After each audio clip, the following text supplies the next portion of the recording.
At least 8 people have been killed after a magnitude 6.1 earthquake struck the Philippines. People in the capital, Manila, scramble to evacuate offices and buildings.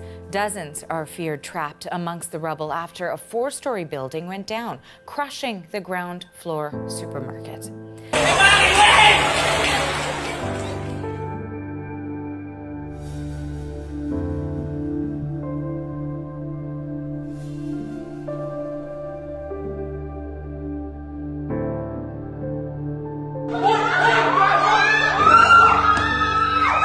Hoy guys, huwag kayo magpanik!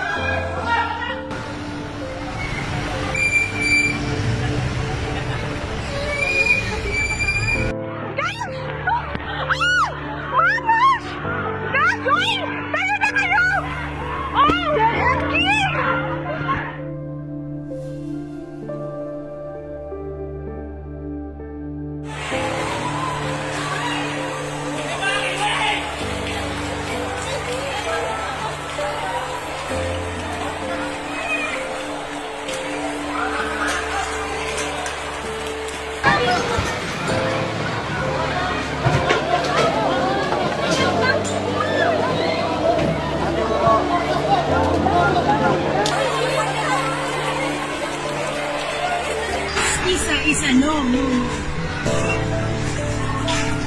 Hindi ba kami tayo naman tayo.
This time we are closely coordinating with the people to know if there is a possibility na merong aftershock. And then our technical people are assessing the building.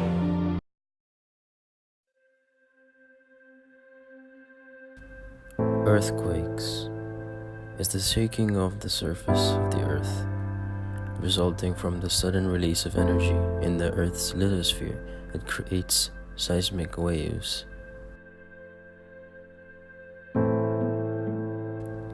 Earthquakes may cause potential ground displacement, flooding, mainly tsunamis, and fire. So, what can we do during and after the earthquake? During the earthquake, drop to the ground Take cover by getting under a sturdy table or another piece of furniture and hold on until the shaking stops. If there isn't a table or desk near you, cover your face and head with your arms and crouch in an inside corner of the building and stay away from glass, windows, outside doors, and walls, and anything that could fall, such as lighting fixtures or furniture. And remember not to use elevators, even if they are working, because there may be aftershocks. After the earthquake, be prepared for aftershocks. They may come immediately or hours or days after and can be weaker or stronger than any original quake. Follow local media for emergency broadcasts.